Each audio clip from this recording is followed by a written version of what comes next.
lot of chatters have made jokes about how I have not had a credit card for most of my life and refused to get it. Okay, but you know, there is a principle behind that too. It's not even like an ethical thing.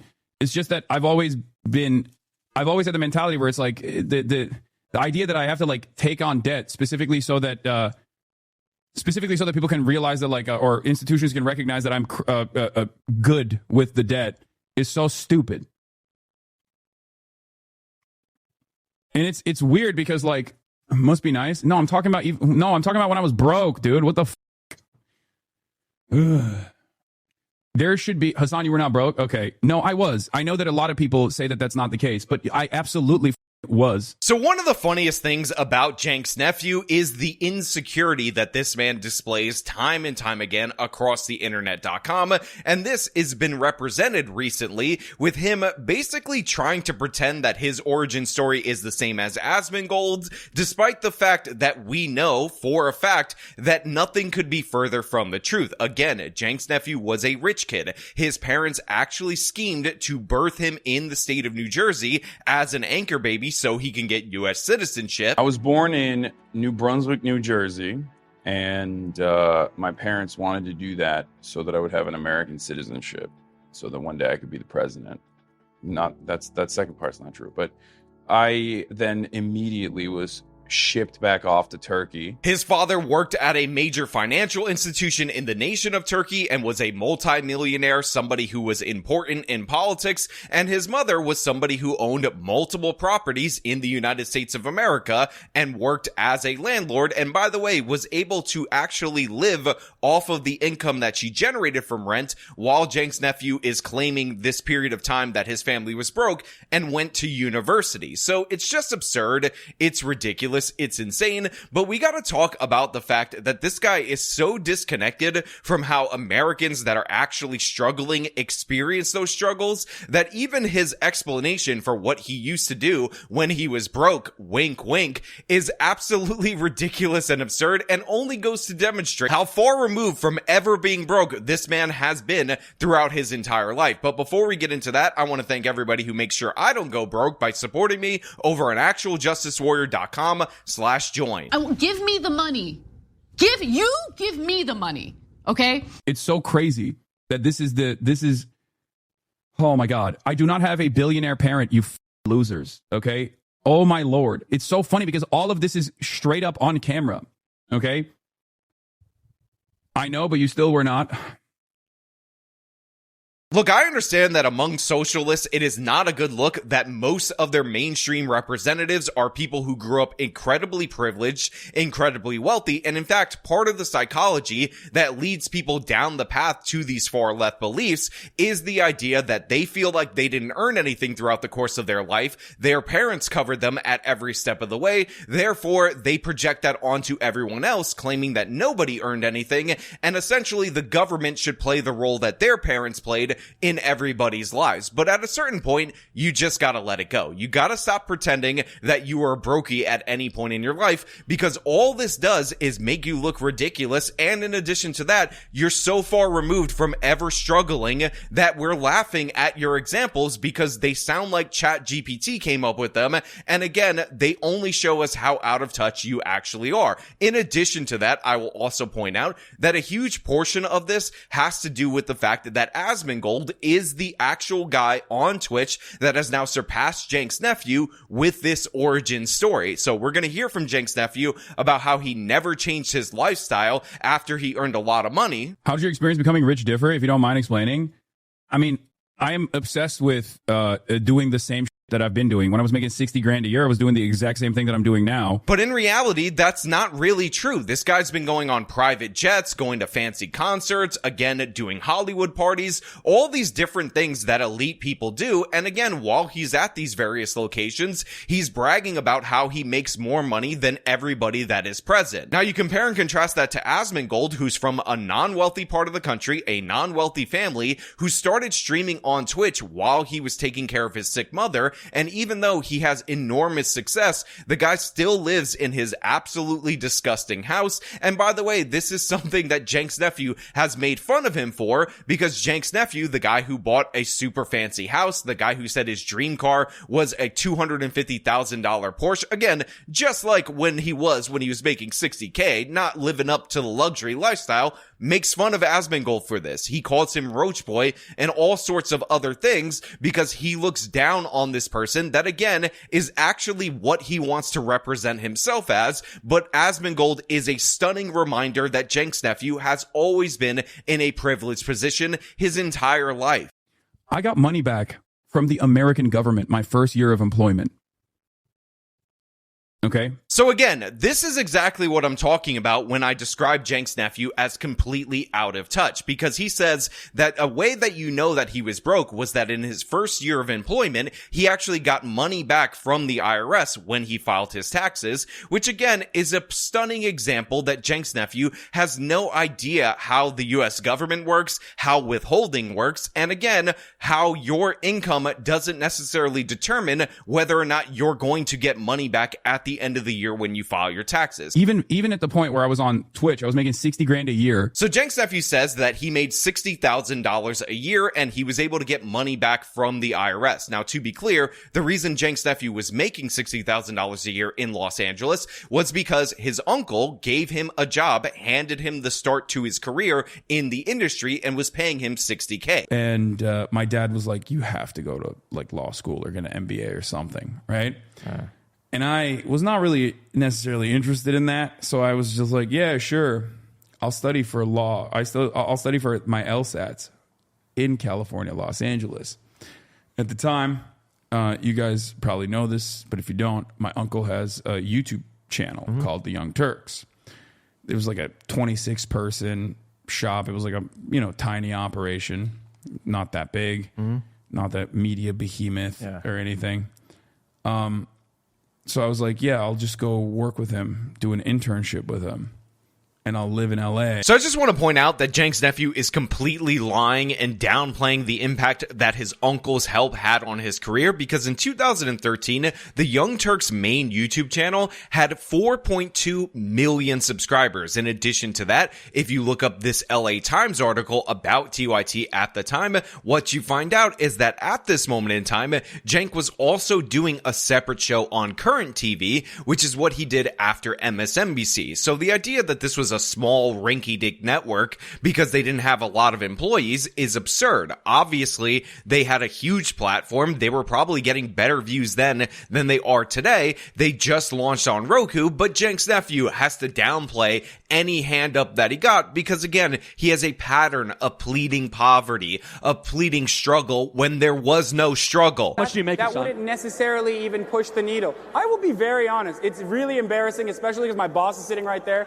I make $60,000 a year, okay? And that's a really good salary. And according to Cenk's nephew, because he was so broke, he ended up getting money back from the IRS. But again, that is not how this works. What happens is when you do withholding throughout the course of the year, sometimes the IRS takes more money from you than you actually end up owing when you file your taxes. And then when you do file your taxes, you get some of that money back. And by the way, this is true of people who, again, are W-2 workers that make significantly more than 60K. My wife, before we got married and she was filing her taxes individually, would always get money back, and she worked as a paralegal at a law firm. And yes, she made over 60K a year in New York State, in New York City, very high taxes over here. But guess what? Because she was doing withholding, she got money back. My first year on YouTube, where this was actually my job, I made about $21,000. And guess what? At the end of the year, when I filed my taxes,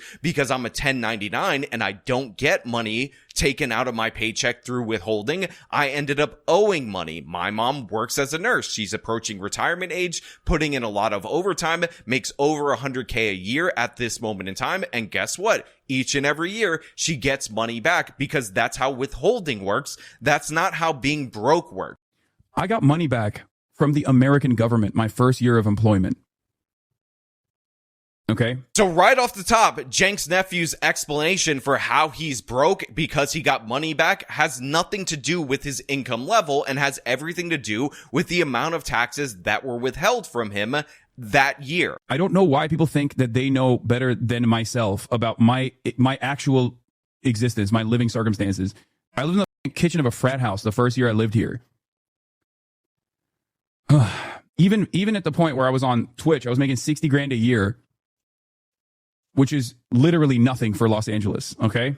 With 3 roommates. Now, he also says that he lived in the kitchen of a frat house with 3 other roommates, and again, this is presented as an example of being broke. And sure, he could not afford, maybe at that moment in time on his income alone, to have his own apartment, again, while working at the job that his uncle ended up giving to him because he is a Nepo baby, but that does not mean you're broke. In fact, again, if you're living with 4 roommates, that is a way to reduce the cost of your rent. So on $60K, splitting rent 4 ways, he was very likely living much better than the average person who has to live alone or lives with one other person on that same salary. He was probably better able to live in a more ideal part of Los Angeles due to the fact that he was splitting his rent 4 ways. Then he also says, look, I was actually buying on sale chicken at the grocery store. Therefore, I was totally broke. Yeah, there's like clips that you can find from back then. Just like getting this chicken out of the little container. And unfortunately, a lot of people use like organic chicken and whatnot. I use whatever kind of chicken I can get because I'm not very wealthy. So that's part of the reason. This is like a very... No, but I'll have you know, I was actually lying. I was faking it. I was actually a billionaire at this point.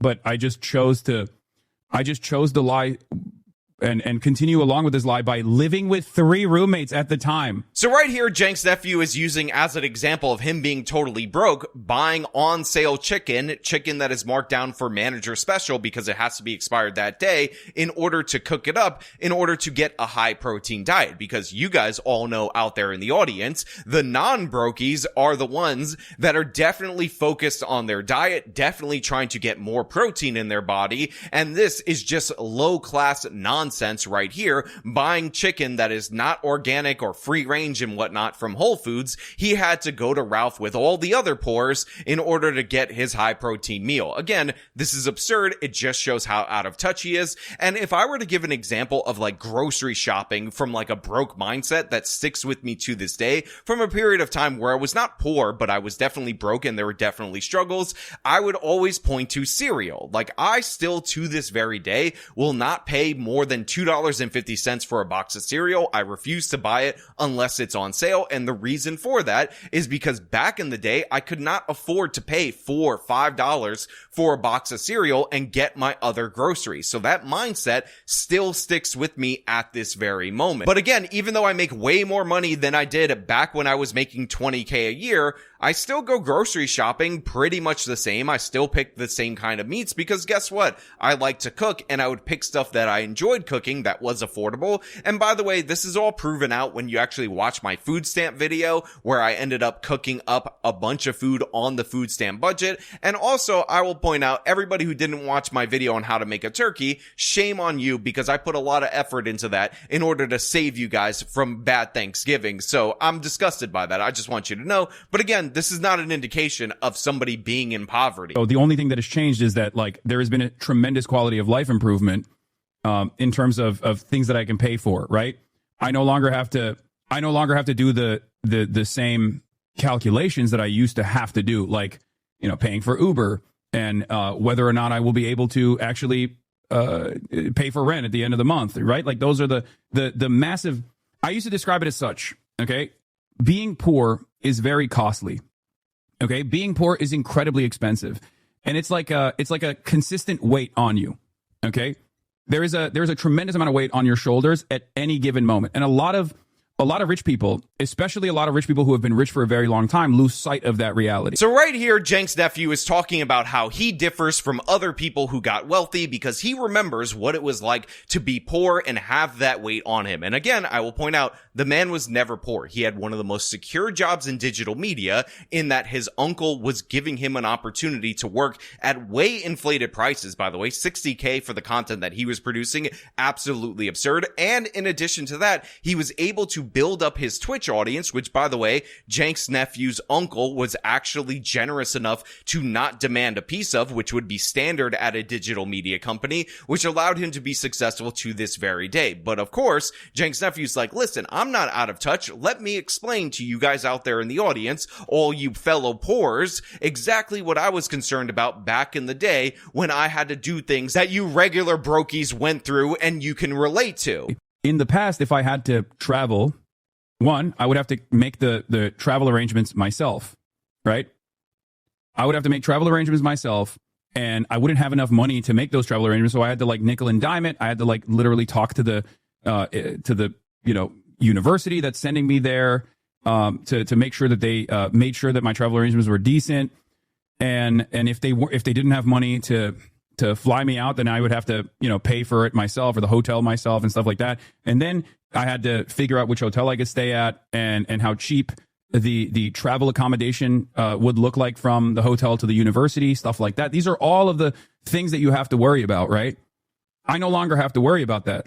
So Cenk's nephew is unintentionally one of the funniest people in the entire country. Let's be honest about this. This guy's talking about how, when I was poor, when I was riffraff and human garbage, like you guys who give me money, I had to make my own travel arrangements myself. I didn't have somebody to do that for me. And then he starts talking about trips that the university would send him on, as if this is relatable to the average broke person. Now, again, I will compare and contrast to me, who am not claiming that I grew up poor. I had periods of my life when I was broke, and guess what? I never did travel when I was in university because I couldn't afford it. In fact, I took semesters off in order to save up enough money in order to pay for the next semester. So the idea that I was going to do basically luxury travel for classes or for whatever thin justification, absurd and ridiculous. And then the idea that I would complain about the university grant or whatever not covering enough of the travel and me having to pay for part of it, also insane. And I'm sure many of you out there in the audience, when you're actually struggling, are not thinking about your vacations. In addition to that, this guy's talking about it like he's reading it off a chat GPT.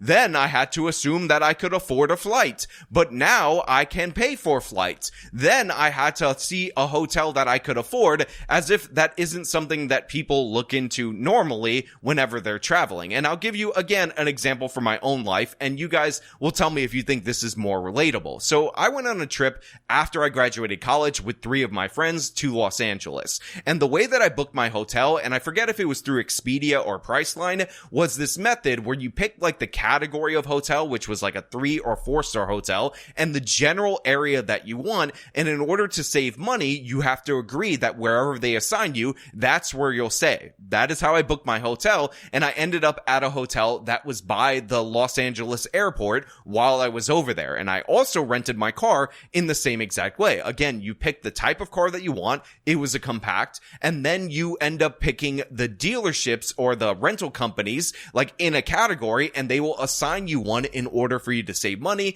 And it was non-refundable. So again, I ended up getting my car in like Compton or something like that, or I forget what that other bad neighborhood is in Los Angeles. So I did a quick check, and the neighborhood where I picked up my car was actually Inglewood, not Compton. The name I was looking for was Inglewood, not Compton, because that's where they assigned me. That is how I would travel back in the day for a long time. And by the way, I did the very same thing when my wife was going to do a tour for Tulane University, one of the law schools that she got into, in order to help her book her hotel. And by the way, my wife actually grew up in poverty, actually grew up in public housing, definitely worse off in her growing up than I was. Now again, I don't complain about this period of my life. In fact, I remember that trip rather fondly, and one of the things that I still think is a stunning and excellent victory on my part is that the hotel that I was staying at was near like a Proactive company or something, like one of their office buildings, you know, the acne cream. And I ended up figuring out while I was there, because parking at the hotel cost like $37 a night, which was insane,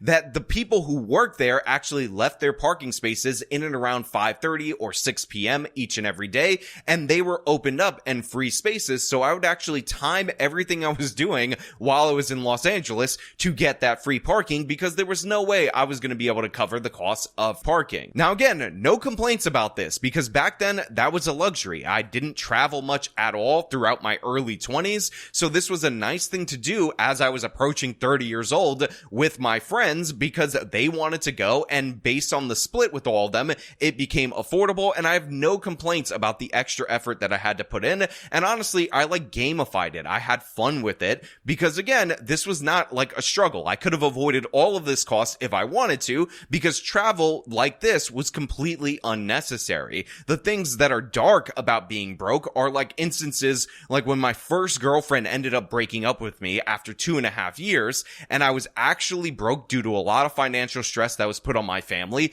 due to factors that I don't want to get into at this moment in time. And I actually had to borrow $45 from her after she broke up with me. Do you know how embarrassing that is? Do you know how ridiculous that is? And then I had to pay her back after the fact again, and she didn't really want to talk to me because we had broken up, in part due to the fact that I needed to borrow money from her in order to pay for some things after we broke up. Now look, again, that wounded my pride back in the day, but now it's something that I laugh about. And again, you compare and contrast that actual experience that happened to me to Cenk's nephew talking about living with a bunch of roommates so he could enjoy Los Angeles while he pulled in $60K a year from his uncle's company. Insane and ridiculous. Again, most broke people, as soon as they get out of college, do not have a job lined up for them right away at a family company. They're worried about student loans, and they end up moving right back in with their parents. At all. And that is a major fucking burden.